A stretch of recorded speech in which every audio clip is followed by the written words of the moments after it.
Alright everyone, it's time for your regular white pill dosage today. I figured that I would talk about self-improvement, overcoming depression, adversity, and things like that, how to succeed in things.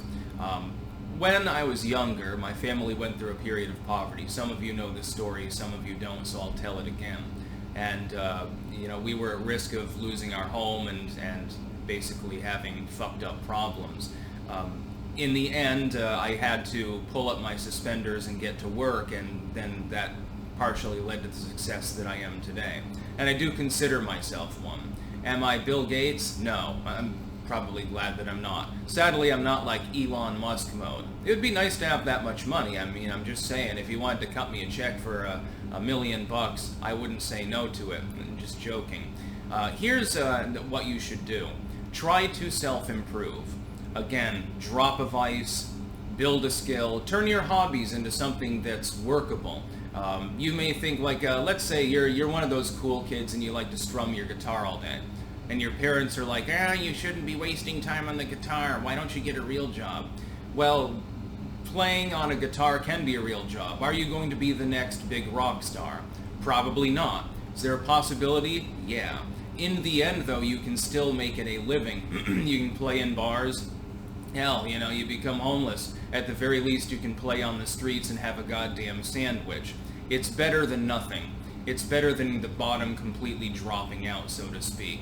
As long as you have some skills, and here's the other thing. Some people tell themselves, well, I don't have any skills, I don't have any talents. Sure you do. You just haven't discovered them yet.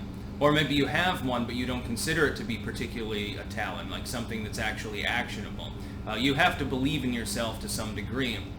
A lot of people have been dragged down by others. It's like the whole crab in the pot scenario. You know how if you have crabs in a pot of hot water, one will try to escape and the other ones will literally drag it back in? It's the same goddamn idea. Misery loves company, so to speak. You should ignore those voices in every possible way because they're unhelpful. They're unhelpful to you. They're not helping the other person either. It's just that again, misery loves company. Hot coffee, that's exactly what I need. Don't have any energy drinks at the moment, I'm so sad. But yeah, you should definitely try to turn your hobbies into something lucrative. You never know exactly what that might be. The person who literally was just, hobby guitaring in the bar, all of a sudden gets signed to a record deal. There are some examples of this. Billie Eilish is a good one. She and I guess her little brother, who I guess did drums, were writing their own music and stuff like that, sort of for shits and giggles, and look at her now. What was the other example? Justin Bieber's technically an example. Now, you may not like Justin Bieber. I mean, I'm not a fan of his music either, to be clear. But he is wildly successful. He has shit tons of money and fame. Why? Because he was making fucking YouTube videos of himself singing. And, again, you don't have to be a fan. But don't be that other crab in the pot trying to drag people down. You don't like the music, that's perfectly fine. I don't like improv jazz, but there are people who do improv jazz who make lots of money too. Happens all the time. Well, I don't like this 5-star Michelin chef's food.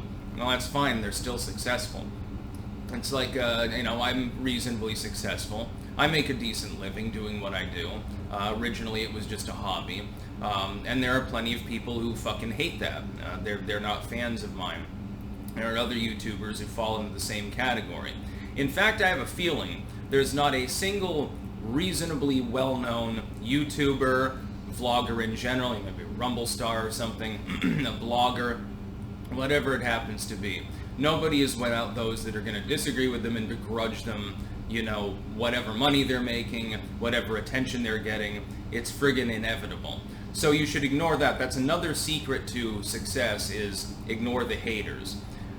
As far as overcoming depression in general, I found the best thing that you can do is distract yourself.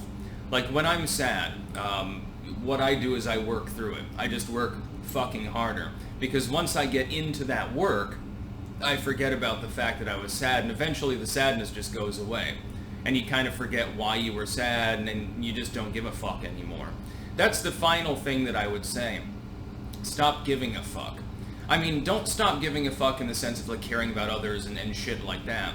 Stop giving a fuck about the problems in life and try to look for solutions for them, whether it's your life, other people's lives, whatever. It's like, you're sad and literally crying, let's say, over the latest war. And there are plenty of them, by the way, right now to choose from. Okay, well then get active. Join an anti-war group or, hold a protest or something. You gotta believe in yourself to some degree, and even if you don't believe in yourself, force yourself to acknowledge the possibility of success, the possibility of building a career, turning your hobby into something at least reasonably lucrative. Believe in yourself that you have talents. You have to keep telling yourself that over and over again, almost brainwashing yourself in the process, because you got to understand, you may think that that sounds weird. If you don't believe in yourself, you've already been brainwashed. That's the whole point. You've got to counterbalance it with your own sheer force of will and get around people that will, actually be encouraging towards you. If you're around people who are discouraging all the time, that ain't going to be helpful. It may not stop you, but it's not going to be a helpful thing. You have to surround yourself with people who at least reasonably believe in you, or at least indulge you. Maybe they think that you're delusional behind your back, but they say, okay, yeah, that's great. I think that's a good idea. That's better than nothing. That's about all. Peace out.